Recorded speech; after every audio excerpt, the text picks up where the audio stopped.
చోళుల కాలము వ్యవసాయానికి ప్రాధాన్యత గురించి తెలుసుకుందాం. 7వ శతాబ్దం తర్వాత భారతదేశం కొత్త రాజవంశాలు అవతరించాయి. 7వ శతాబ్దం తర్వాత భారతదేశం కొత్త రాజ్యవంశాలు అవతరించాయి. 7 నుంచి 12 శతాబ్దం మధ్యకాలం భారతదేశ ఉపఖండంలో వివిధ ప్రాంతాలు పాలించిన ముఖ్య రాజవంశాలు ఏంటంటే గాంగులు ఒడిశాలోని, రాష్ట్రకూటులు మహారాష్ట్రలోని, చోళరాజ్యం తమిళనాడులోని, చేరరాజ్యం తమిళనాడులోని, పాండ్యరాజ్యం కేరళలోని, తూర్పు చాళుక్యులు కోస్తాంధ్రలోని, గుర్జర ప్రతిహారులు మధ్యప్రదేశ్లోని, చహమానులు ఢిల్లీ అజ్మీర్లోని, చందేరులు ఇలాంటి రాజవంశాలు భారతదేశంలో పుట్టాయన్నమాట. భారత ఉపఖండం 7వ శతాబ్దం నాటి వివిధ ప్రాంతాల్లో అనేక భూస్వాములు ముఖ్యమైన యుద్ధ యోధులుగా ఉండేవారు అనమాట. రాజులు వీరిని సామంతంగా గుర్తించి ఆశించి ఇచ్చేవారు అనమాట. ఇలాగ రాష్ట్ర కుటుంబాలు మహారాష్ట్రలో డెవలప్ అయ్యారు. రాష్ట్ర కుటుంబం మొదట కర్ణాటకలోని చాళుక్యులకు సామంతులుగా పనిచేశారన్నమాట. రాష్ట్ర కుటుంబం ముఖ్యుడు దంతదుర్గుడు.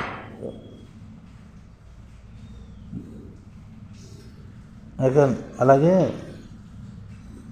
ఈ చోళ కాలంలోని మహమ్మద్ గజని లాంటి వాళ్ళు కూడా వచ్చారన్నమాట భారతదేశం దండయాత్రకి. చౌహాన్లు, అల్బేరియన్లు, చోళులు, విజయాలయులు, మొదటి రాజరాజులు ఇలాంటి వాళ్ళందరూ చోళరాజులని ఫేమస్ అన్నమాట.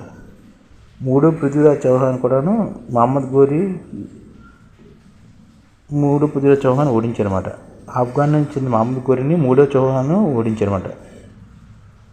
1992లో పృథ్వీరాజు గోరీ చేతిలో ఓడిపోయి వధించబడ్డాడు అనమాట. మొదటిసారి ఓడించాడు, తర్వాత ఓడించబడ్డాడు అనమాట.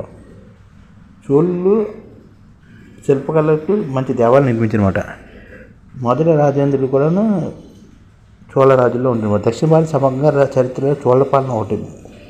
ముత్తరాయిగా పిలిచే ఈ ముఖ్య కుటుంబమే డెల్టా ప్రాంతంలో అధికారం చేసిందన్నమాట. వారు కాంచీపురం పాలించే పల్లవుల సామంతులుగా ఉండేవారు చోళులు.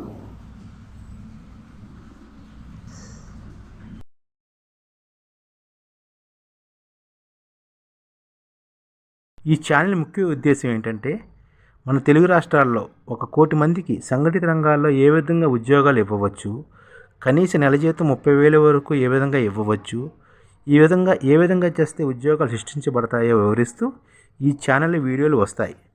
అలాంటి వీడియోలు మీకు కావాలంటే మన ఐడిఎఫ్ భాస్కర్ ఛానల్ని సబ్స్క్రైబ్ చేసుకోండి. ఐడిఎఫ్ అంటే ఇండియన్ డెవలప్మెంట్ ఫోర్స్. ఈ వీడియోలు చూసిన తర్వాత మీకు నచ్చితే లైక్ చేయండి, మీ ఫ్యామిలీ మెంబర్స్కి షేర్ చేయండి, మరియు మీ ఫ్రెండ్స్కి షేర్ చేయండి. Thank you. నమస్కారం.